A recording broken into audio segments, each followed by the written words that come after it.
Ils s'estiment fliqués, sous-payés. Les employés des cinémas Pathé de Ballexerre se rebellent.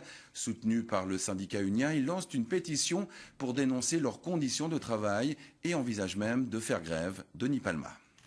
D'arrêter de nous surveiller, parce qu'en fait on est extrêmement surveillés dans le cinéma.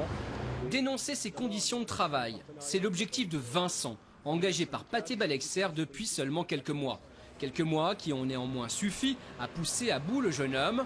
Sous-payé, licenciements répétés, absence de convention collective de travail, Vincent ainsi qu'une majorité d'employés de l'enseigne seraient également fliqués par des caméras de vidéosurveillance. On est constamment, on va dire, en tout cas filmé par des caméras de surveillance.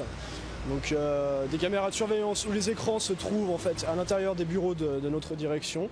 Alors il peut arriver des fois qu'on nous téléphone pour nous dire qu'il y a des choses qu'on fait qu'on ne devrait pas faire. Alors ça prouve d'un certain côté que les caméras de surveillance ne sont pas là que pour protéger les clients, mais sont aussi là un petit peu pour surveiller les employés.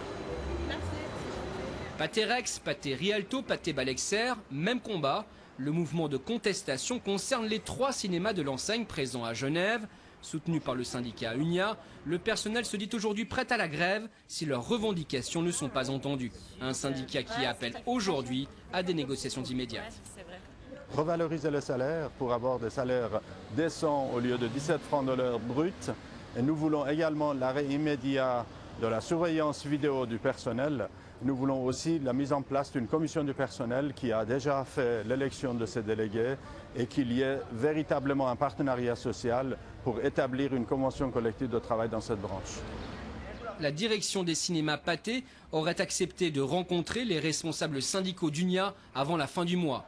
Contactée à de multiples reprises cet après-midi, elle a toutefois refusé de s'exprimer.